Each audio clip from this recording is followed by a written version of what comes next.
دی حدیث مبارک نا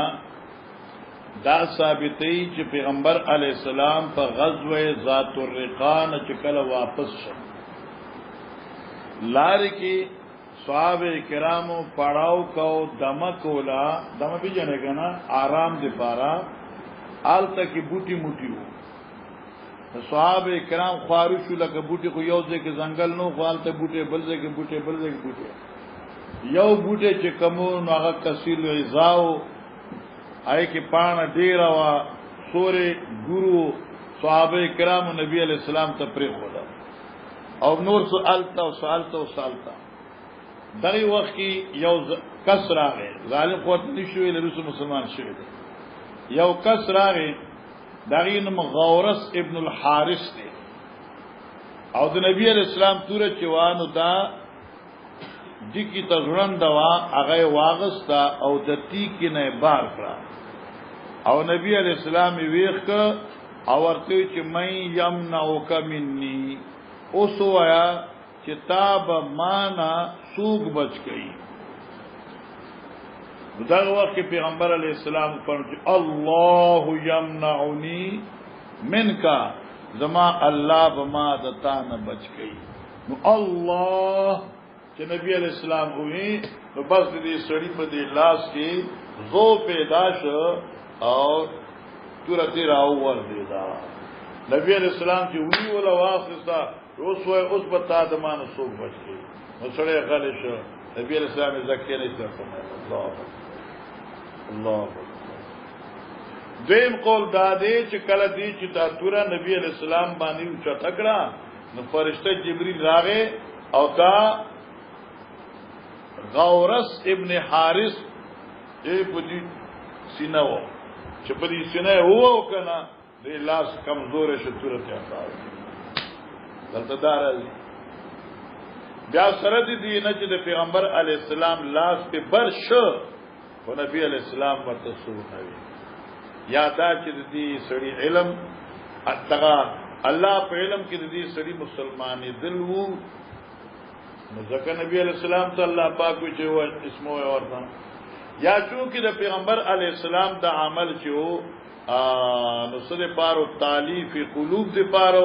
زړه دې پرې کېدم همدردی ور سره کومه ممکن ده چې د قوم ډیر خلق مسلمانان شي وکړه کله داسې کیږي کنه او دا خبره په خواب د سکول په کتابونو کې ما اوس د آرامیانو شیګانو دا خبره وکړه نور حسن دی خان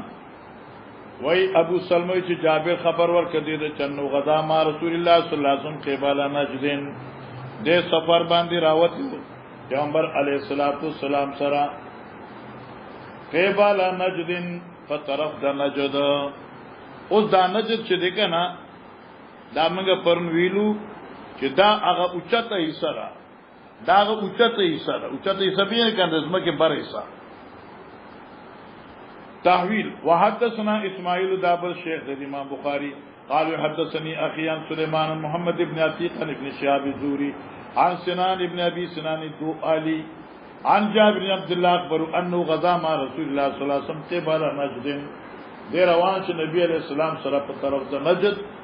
فلما قفل رسول الله صلى الله عليه وسلم هر کله پیغمبر علیہ السلام دی jihad نو واپس را روان شو مدینه ته وقفل معه صحابه کرام ورسره واپس رال فادرکتهم القائله ورسد دوی تا وقت قیلوله فادرکتهم القائله ورسد دوی تا وقت قیلوله فی واد کثیر العظاه هغه میدان کې چې دا ډیرو از غدارو اونوي معنی یاد شو هغه میدان دا ډیرو از غدارو اونو یدا چې چالت اونې بوټي خو ټول از غدار او ګرمي مو فنظر رسول الله صلی الله علیه وسلم نبی علیہ السلام دلته کوش د سوارلین له پاد آرام وتفرق الناس في العظاه او خارج الخلق فدي اونو کې یستذلون بالشجر چې سورې لټو ځان لره د اونونا چې کوم بوټي سورې دې چلته صادر واچو د شم هرمو تل شو ونزل رسول الله صلی الله علیه وسلم تحت سمورتا او نبی علیہ السلام کوشه لاندې د یو اونې د ببولنا یعنی د کیکرنا سمورا د کیکر بوټي فعلق بها سيف نبی علیہ السلام هغه سره ژوند د خپل تورا جابر وی فنمنا نومتن یعنی بالسند الاولى قال جابر فنمنا خدغه سند دې کنه جابر وی غزا ما رسول الله صلی الله علیه وسلم وقال جابر فنمنا وقالتم لجابر نے نقل کی سو سنان دام د جابر نے نقل کی سنان وقال جابر فنمنا نومتن نمنګ ودشلو په یو خوب ثم واش ٹھیک شو کنا فنمنا نومتن ثم ظرفشی ودشلو منګه په خوب سره دلتا یو یا ثم ځان لگا ثم اذا رسول الله صلی الله علیه وسلم يدعونا بیان ناصابا پیغمبر علیہ السلام ته چمو قتل نو موږ ته आवाजونه کو چراشه راشه فجئنا موږ رالو نبی علیہ السلام څخه فیضا عندو عربیون چې قتل نبی علیہ السلام سره یو عربی ناس ته باندې چې جالس الناس ته وقال رسول الله صلی الله علیه وسلم نبی علیہ السلام وی ان هذا اخترت سيفي دې سوی په ما باندې بربند کړ تور زما اخترت سلمان دا رایخ کله په ما باندې تور د ټیکینا ټیکې پیژنې ټیکې ستوي پټوي تا ایشا وسه هغه دا توري ستا کاشتا نو دې را باندې را بار کړه رایخ کله تور په ما باندې د کاشنا وانا نائم نزودوما فاستيقظت ذويخشم وهو في يدي سلطا او دا تور په لاس دې کې سوا سلطن بربندوا بیٹی کے وکن تیار ہوا فقال دیما تو من یمنعک منی کہ زتا وجن نتاب ما د سو خلاص کی ما ورته الله یمنعنی منک الله تا نب مالا زما رب خلاص کی فها ہوا آغا کس چې زما د قتل اراده کړی و نو زاده دے جالس الناس دے ثم لم يعاقب رسول الله صلی الله علیه وسلم بیا نبی علیہ السلام ورتی سنوي دا پیغمبر صلی الله اخلاق عالیو وقال بان حدثنا يحيى بن ابي كثير نبي سلمتان جابر رضی الله عنه قال كنا مع النبي صلی الله علیه وسلم بذات الرقاء دا بیا دا روایت ذات الرقاء ذکر راوړو چې دا خې چې مخکې روایت کې خود ذات الرقاء تصریح نه و معلومه شو چې دا خوب د سفر پیغمبر علی السلام دا د غزوه ذات الرقاء نه ذکر ورپسې راوړه فاذا اتینا علی شجره ظلیله کله چې براله موږ په یو اونې سوري داري باندې نو ترکنا علی نبی صلی الله علیه وسلم باغه حضرت سید پار پر خدا فجاء رجل من المشركين راغ یو سید مشرکین ہونا وسيف النبي صلی الله علیه وسلم معلق بالشجره پتا سحال کې دا حضرت سید تور چې واپس اونې سره ژوندوا فاخترطه نو دا دتی کی نه را بار کړه نیام نه را بار کړه فقال دې سړی تخافني یعنی اتخافني اتمان یریږي نبی علیہ السلام الله سبحان الله نہ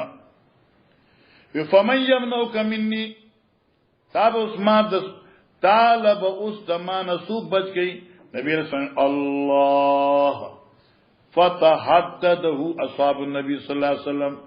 صحاب اور لگے دل نو دے یارو چکی دترو کنا نو یارو وقیمت الصلاة دغه وخت د مستهم شو فصلى بالطائفه رکعتين نبی علیہ السلام په یو ډلې 2 رکعات مزوکا ثم تاخروا دلال دشمن تا وصلى بالطائفه الاخرى رکعتين او نبی علیہ السلام په بلې ډلې 2 رکعات وکړل حدیث مشکل ده وکان للنبي 4 حضرت لپاره سلو رکعات شو وللقوم رکعتين او د قوم دو رکعات شو ٹھیک شو دا حدیث خلاص کې بیا د باس کوم وقال مسدد عن ابي عوانه عن ابي بشر مسدد ابي عوانه هغه د بشر نقل کوي چې اسم الرجل غورس بن الحارث دا سره چې چا په پیغمبر علیه السلام تورا دتی کینا را بار کړي وا د دینم حارث غورس ابن حارثو بس وقاتل فيها محاربه حصفا او نبی علیہ السلام په دقیق سفر کې جنگ کړو محاربه حصفا سره معلومه شو چې ذات طریقه شوا د دې کې چې چا سره جنگ شو هغه محاربه حصفا او بنو سالبو وقال ابو الزبير عن جابر كنا مع النبي صلى الله عليه وسلم بنخل مگر نبی علیہ السلام سره مقام د نخلو پر ویلو کنه دا نخلم ذات طریقه دي فصلى الخوف نبی علیہ السلام صلات خوف کا ابو روی صلیت مع نبی صلی اللہ علیہ وسلم غزوه نجد صلات الخوف ما نبی علیہ السلام سره په غزوه نجد کې صلات خوف کړو اس امام بخاری وانما جاء ابو هريره الى النبي صلى الله عليه وسلم ايام خیبر نبی علیہ السلام ابو هريره راغلو نبی علیہ السلام ته ایامو د خیبر کې او دغه مسلمان شوی په خیبر کې وو نو ته څنګه وای چې د ذات رقا د خیبر نه مخې وا نو ما نشو چې خیبر نه رستو ته په نشو پرونه جګړه شروع وي امام بخاری پوښ کنا ځکه مولا زکریا سے لکھی دے پدے وہ امام بخاری کی عادت ہے جب کسی چیز کے پیچھے پڑ جاتے ہیں تو پھر اس کو آخر تک پہنچاتے ہیں نو آلتا چاوی چی داد سلورمی سن کی وا چاوی پی زمین کی وا امام بخاری بعد خیبر ہوا ابو موسیٰ بعد خیبر راغلو اور ابو هريره خیبر کی مسلمان شوی دے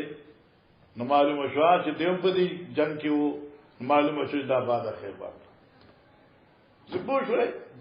امام بخاری خپل مسلک پتا باندې تین کړ او دې کې دا باز دې چې موږ مخکې چې صلات خوف او یو رکعات دلته نبی رسول رکعتین وکړه او دا ذات الرقا چې وو دا خو د مدینې نه د 2 ورځې په سفر باندې دی مدینې نه د 2 ورځې په سفر باندې دی نو بیا مسافری خوشوا چې مسافران شو بعض روایت 3 ورځې سفر دی چې مسافر شو بیا څنګه 2 رکعات وکړل بعض علماء کرام فرمایي چې دا د پیغمبر علی السلام خصوصیت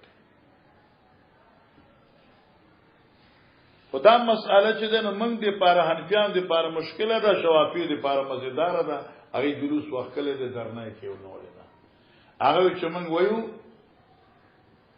چې د مفترض اقتدا متنفل پس جایز ده دا وګوره پیغمبر اسلام په رکعتین ولینو کې هم مفترض وو رکعتین دوباره او کې ثانویو کې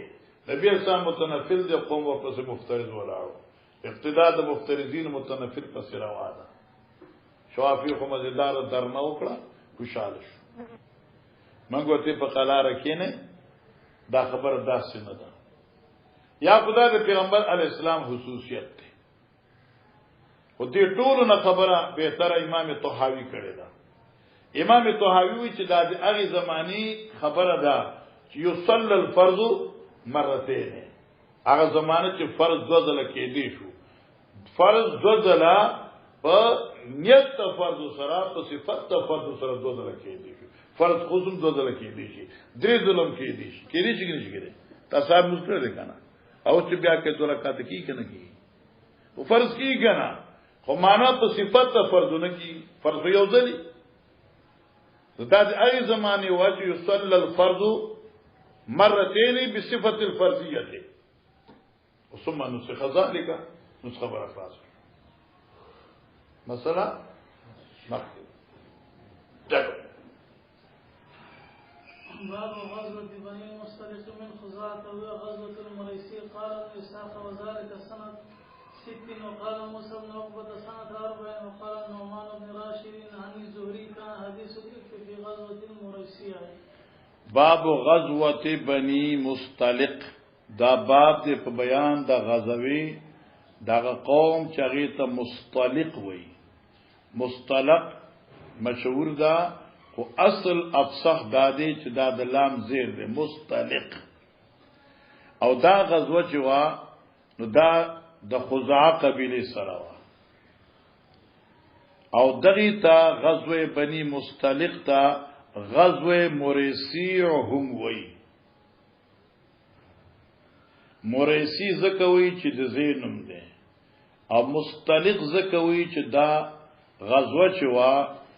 حارث ابن زراره چې د بنو مستلق سردارو دا قبیله ته اشاره ده. ابن ساقوی چې دا غزوه بنی مستلق پشپغم کال د هجرت شوی دا. موسی ابن عقبوی چې دا سلورم کالو. نعمان ابن راشد د امام زهري نقل کوي چې حدیث الافک فی غزوه المریسیه دا حدیث الافک دی دا په غزوه مریسی کې شوی دی.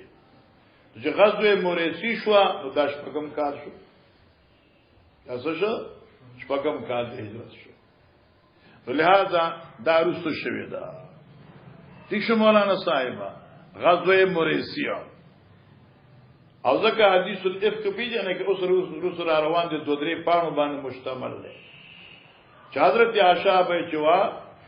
رسول چې پاتې شو او بیا منافقینو چې ده بدنامي وکړه او صفوان ابن معطل اسلمی صحابي رضی الله عنه سره او بیا نبی رسول الله چې پریشان وو او بیا د پوره صورت حال چې کم ذکر شوی دی. دا غزوه بنی مستلق چې وا دا نبی علیہ السلام چې دل اتلو د دې سردارو حارث ابن ابي زراره او چې دا فتح شو نو د حارث ابن زراره لور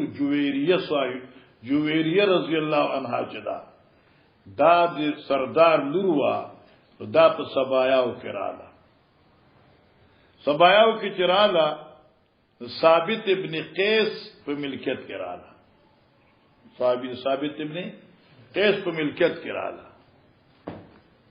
نو ثابت ابن قیس ورتوی چې تا لازم مکاتبه کوم ته دمر پیسې راکا نو ته آزاد یې. داراله پیغمبر علیه الصلاۃ والسلام څخه حضرت عائشہ صدیقه وی چې ما دا چراله چوبې ولیدله نظر لغونه خفشم په دغه کې چې دا هوټل واخسته جنایت او کدا نبی اسلام ولیدا نو نبی اسلام وی چې واده کوم وسره دا به زما بند جوړ شي. غریب ته خدای چې کینه کې ډیری ولنی خامغه جګړې کوي. دا د ابراهیم علی السلام بیبي چې وا حضرت سارا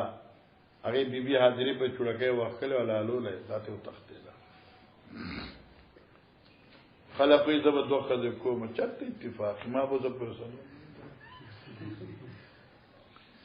دا خبر نه دا وای الله شاهد بخاری تناسب پخپل راته پیشکش خلقو کوي پخپل سوسو زرا ان لازم پنځي تاسو تاسو نور زینو ازه یو ځل مایل شوم خو باندې مدرسه کې مدرس ما څنګه حکولات مې شاید دوه خدای ناصاب میبزینه پوسټ پاسې در کوړه منډه کچراغه د بیډیش لیدل ما دا سوچله په د سنگانو جنگونو کپڑے پکوشله یند خود ما خلاصې کوم بس ما زما خو دې توبې دې دوه خو دا څه مصیبت ده ورونه کې دوه خلک بیا کار خرابي. زه صاحب ازواج مطهرات تو ګوره کنه وچ ما چوکته نو ما وچ دا خوري راکړه په کې دا خوري راکړه. لیکن نبی علیہ السلام راغی نبی علیہ السلام ته وی چې جیزه هو قیس ابن ثابت چې دی س یا ثابت ابن قیس مکاتبه کړی و ادم رضوان پیسې بدلی کتابت ته نو کې ترا کې تعاون دراغله ما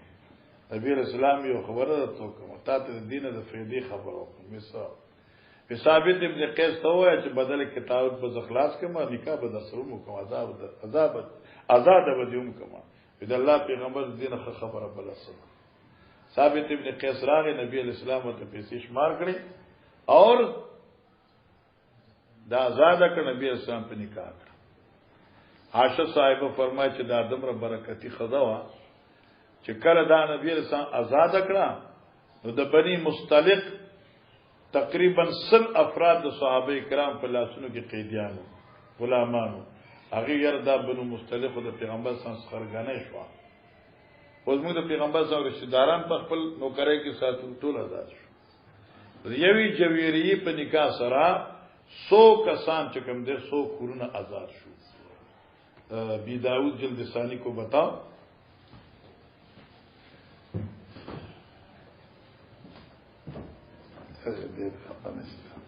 بے سہر گل دے 192 راواڑو چچا زر راواڑو.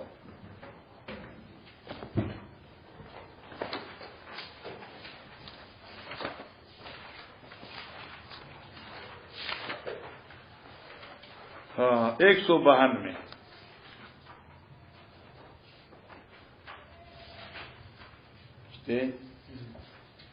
بلاو شو.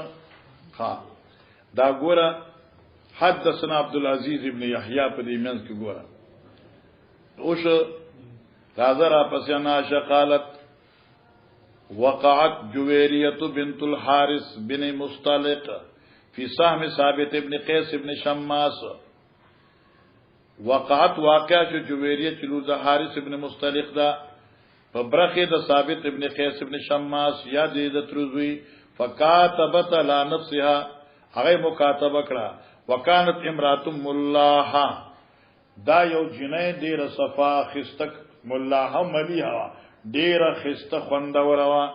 تاخذها العين دمر خستوا چې سترګو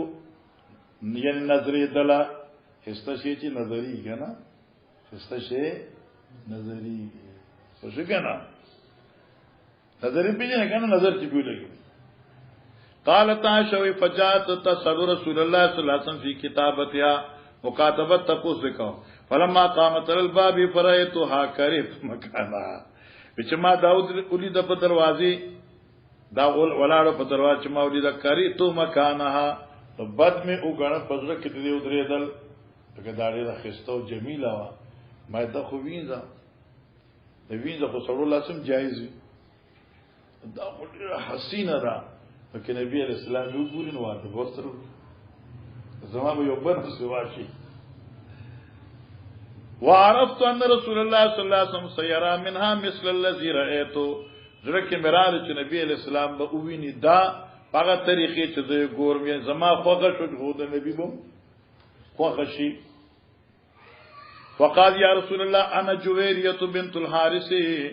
زه جويريه مد حارث لورما وانما كان من امر ما لا يخفى عليك واني وقعت في سام ثابت ابن قيس ابن شماس واني كاتبت على نفسي فجئتك اسالك في كتابتي. فقال رسول الله صلى الله عليه وسلم فهل لك الى ما هو خير منه اشتشتا شو یو داس عمل تا چې دین زیات به تروي دې وخت چې ما وسد یا رسول الله وادي عنك كتابتك دا کتابت بدل بز اخلاص کے متزوجو کی او بیا به واده کم قاغر قد فعلتو استکتا. قالت عاشوی فتساما یعنی الناس خلق وقت نبی صلی اللہ علیہ وسلم قد تزوج جویریہ فارسلوا ما في ايدي من السبي فاتهم طلعت وقالوا اصحاب رسول الله بداغ د پیغمبر سره غنا شو. وفمار اینا امراتن كانت اعظم برکتا على قومها منها اوتق في سببها 100 اهل بیت من بني مستلق. خلاص سلک ورازاد شو. ابو داود غرض هذا حجة في ان الولي هو يزوج نفسه. یما ابو داود خپل مسله حل کړه چې ولی یو جنیر ځان له نکاح کولی شي معنی جوړی ول اختیار ورک کنه چې زما تاسو اختیار دی چې سره کوي په بدل کتابت خلاص کا په زما خلاص خلاص نور څه دی دغه څه نو کتابم شعر عالم اسو کوي چې ما تاسو ځان سپارلې ته بس ما قبول کړی راځه خلاص بده کې څه خبره شو جی وبه قال حدثنا قتيبة بن سعيد قال أخبرنا إسماعيل بن جعفر عن ربيعة بن أبي عبد الرحمن عن محمد بن يحيى بن حبان عن ابن مهيرز أنه قال دخلت المسجد بس دخلت المسجد جمعة ترالم فرأيت أبا سيد الخدرية التمي أبا سيد الخدري چوکت انو فجلست إليه نزور صغكين اسم دالوی عالم لوی صحابيو او فسألتو هو عن العزل ما د غیر د عزل په باره کې تاسو چې آیا عزل جائز دی او که جائز نه دی عزل خو به تاسو پیژنئ سر نابالغ خو توړه ټول بالغان یې تا خیال ورته واسم الله 17 چټیان مؤخر شي دي او چې واده کړی سره خو مطمئن کینه به تاسو بیا ګین رد شماره غرض بیا د کالی وره ښا او دا ځین کې تصور ذهن کې واچو چې لکه لسر د پس به چټي ملاوي پوښي نو عزل دي ته مولانا صاحب چې یو سړی خپل بیبي سره هم بستری کوي او کله چې د فراغت وخت راشي نو ګېډه ګوته را بارږي او ګېډه ګوته باغ سده فارغ شي او دا صرف دې لپاره یره چې علوق را نشي جنې حامله نشي دې تعزل وي د عزل سو حکم دی نګورا کستا ویزه خدا چې چا سره ته وتی کوي اغستا ویزه ده غلط اختیار ستا خپل دی لیکن کې چرستا خزه ده او حره ده بیا عزل جائز دی خو په اجازت ته زنانی سره ځکه چې دانت ته خو فارغ شو نغم فارغول غواړي کنه په دینه دا معلومه شو چې ګوره دا د خزي حق په خاون شته او کېږي موږ تاسو خسته خبرې کومه یو مولوی صاحب سپینګیره او هغه جنې او کړه واده وکړه او وې د اتل سکال جنې وکړه همغه ولا لاړو مبارکیان ټول ورکولې ما ورته چې ما دا خبره فن نه کی تا خو واده کو مزدار خبره نه ده دا به د خپل د عمر مطابق واده کړو هغه لغونه خفاش ماته شیخ سے عجیب خبره کوي ټول خوشاله زما په واده ته خفای مې زه په خپل ځان له نه کوم خو ما ګوره د هر چا ته حق مساوي ورکول پکار دي ماګه د اتل سو د اوتر 50 ته به حق پوره کړي خپل ځان چې کوم دی فارغ کول خو نه دي کنده بل حقوم دي بیا ورته دا حدیث پیش ما امام صاحب چوي د خپل حرین عزل دی په اختیار دی ولې په دې جما کې دغه حق دی کنه دا چې خپل ګړ بړو کې فارغ ته کېنی وغه دغه پرته لا خو زما خور ته پاتې دا به سکی بیا خامخا بیا وسار ورکه ولای ګرځوي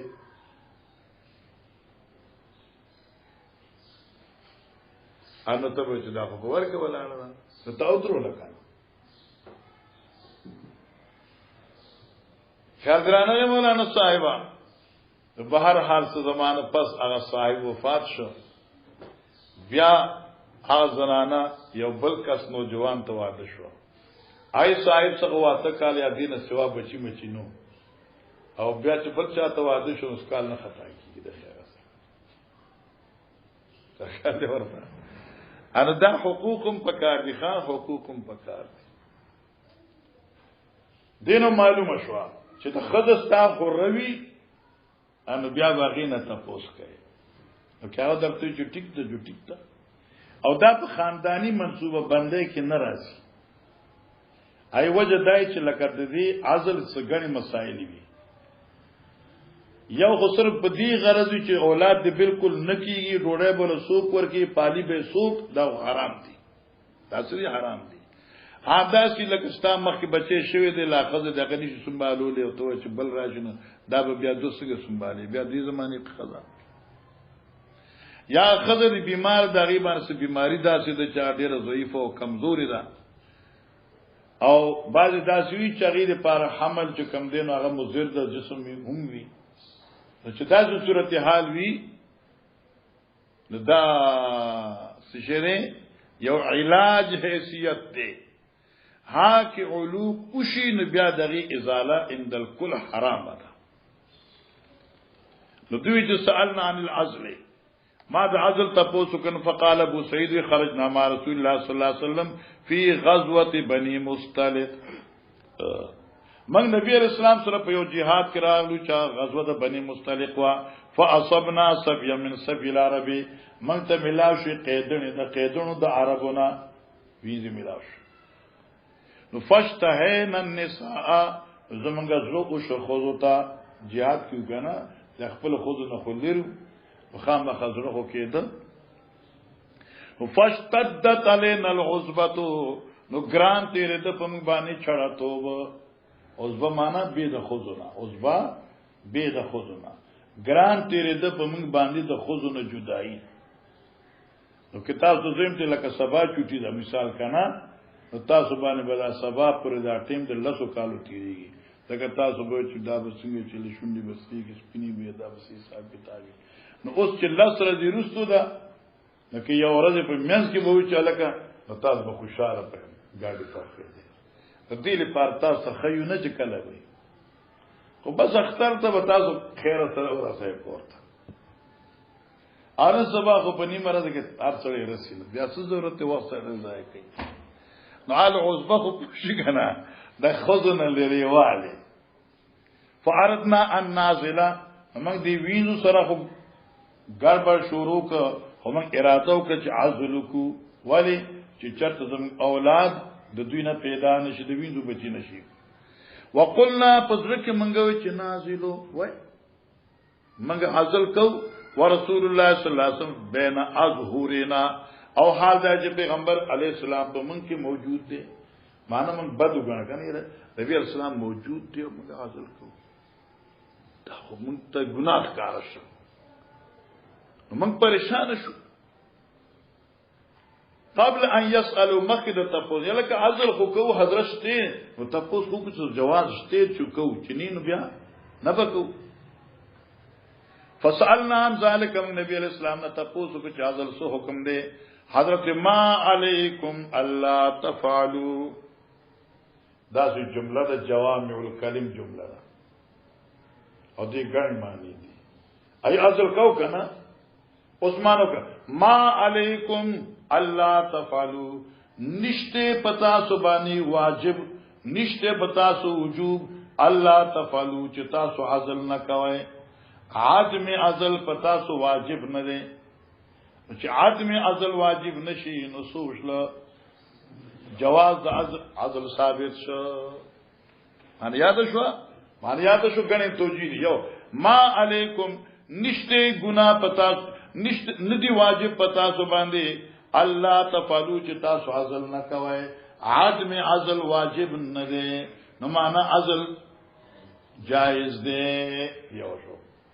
دیو معنا کو ما علیکم نشته دې پتا سو باندې ګناه لام زائد کا ما علیکم نشته ګناه پتا سو باندې ان تفعلوا چې تاسو عزل کوئ لام زائد شو. ما علیکم نشتے پتا سو گناہ ان تفعلوا چې تاسو عزل کوئ. عزل کولو کې گناہ نشته ده لام زائد شو. دیم معنی ما علیکم اللہ تفعلوا آخری معنی دارا ما علیکم اللہ تفعلوا معنی دا مولانا سے مستقل کلام دے. ما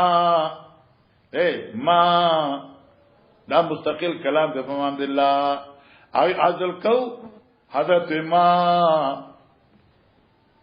سمانا نشته دے پتا سو گناہ یا مانا ما مکوئے عزل علیکم اللہ تفعلوا لازم دی پتا سو چازل مکوئے در تجاد شو ما علیکم اللہ تفعلوا واجب ندی پتا سو چازل نکوئے آدمی عزل واجب ندی یعنی جائز شو. بل مانا ما علیکم ان تفعلوا سمانا نشت پتا گناہ چتا عزل کئے دا دو خیمانی شوی. بلوی چی دا ما پا ما دی اللہ سر دے ما لا نشت جواز علیکم اللہ تفعلوا لازم دی پتا سو چی عزل مکہ اوس په شوي د دې درېمې توجیه سره راځي حدیث ما من ناسامتن ناسمه بنه ما من ناسامتن نشته د یو روح کائنتن د الله په علم کې موجود قیامت پورې الا وهي کائنه مگر هغه به خامخ په دې دنیا کې راځي مانه چې کوم انسان د دنیا کې دراتلو آمد شته علم د باری تعالی کې نو اس کو آنا ہی ہے نہ کېدا اسبن پوښي چلو وبه قال حدثنا محمود قال حدثنا عبد الرزاق قال اخبرنا معمر بن الزهري عن ابي سلمة عن جابر بن عبد الله قال غزونا مع رسول الله صلى الله عليه وسلم غزوة نجد فلما أدركته القائلة وهو في واد كثير الإزاء فنزل تحت شجرة واستظل بها وعلق سيفه فتفرق الناس في الشجر يستظلون وبين نحن كذلك إذ دعانا رسول الله صلى الله عليه وسلم فجئنا فإذا أعرابي قائد بين يديه فقال إن هذا أتاني وأنا نائم فاختلط سيفي فاستيقظت وهو قائم على رأسي مختلط صلتا قال من يمنعك مني قلت الله فشام او دغه لفظ پدې کې بدل دي چې مخکې روایت کې دانو ترجمه سره ضرورت مخکې کنه فشامه اے نو صحابو دې سړی ته بدویل شروع کړل نو ثم قعدا بیا دې کې ناس خپل معنا دا چې فشامه ما ته قلت ما الله نو فشامه اے دې فورن دا تور واغستا پتی کې واچولا مان یاد شو فشامو فورن دا تور بیا په ټیکی کې واچولا بیا کې ناس فواز غدا ده قال ولم يعاقب رسول الله صلی الله علیه وسلم مخکې باب غزوه انمار دا باب دی په بیان د غزوه انمار خلاصيږي خو به ان شاء الله خو په دې نه خلاصي تاسو په بابونه پرېږدئ غزوه انمار دا غزوه انمار دا ګوره مولانا صاحبہ دیبن علماء کرام باز کوي چې دا غزوه انمار چې وا دا د غزوه بنی مستلق یا د غین رستو دا خو حدیث الافک نا دا رستو دا او دې کې د حدیث الافک نه دوی مخ کې راوړل دي دې لپاره محشی ذکر کړی دي چې دا غزوه انمار د مستلق نه رستو او د حدیث الافک نرمخ کې مخ کې ذکر کول دا د کاتبانو غلطی ده عاشی لیکل دي سمه دا د کاتبانو غلطی ده ځکه چې دا دې بلا ترتیب راغله دي جی وایي وبه قال حدثنا آدم قال حدثنا ابن أبي ذئب قال حدثنا عثمان بن عبد الله بن الصراقة عن أبي عن جابر بن عبد الله الأنصاري قال رأيت النبي صلى الله عليه وسلم في غزوة أنمار مان لیدلو نبی علیہ السلام په غزوه د انمار کې یصلی علی راحلتی حضرت خپل سورلې ناس موزیکاو متوجها قبل المشرق مخ کون کې مشرق ته خو متطوعا نفل کون کې نو دین او تاسو بدايه کې ویل دي بدايه کې رایت رسول الله صلی الله علیه وسلم یصلی علی حمار متوجها نحو خیبر نو نفلو کې سورلې باندې نفل کیږي او چې کوم خوا متوجه شي او ابتداءً چې کوم د نیت قبله طرف ته پکار دی خلاف الفرائض فرض کې فرائض په سورلې جایز نه دي ځکه چې قیام فرض دی داخله په بسونو کې فرائض کې دا ټول غب شپ دي جی غزوه انمار شو تښوا او په دې کې څه دغه دوی دا غزوه څوک وي دا غزوه ذات رقا او محارب حصفا و بني ثعلبه و انمار دا دواړه یو دي لہذا د دې محلي وقوع د غزوه بني مستلقنا مخ کې پکارو لیکن د راویانو نه یا رسو د کاتبانو نه غلطي وشوا او هغه د بني مستلقنا ورستو راوړل دي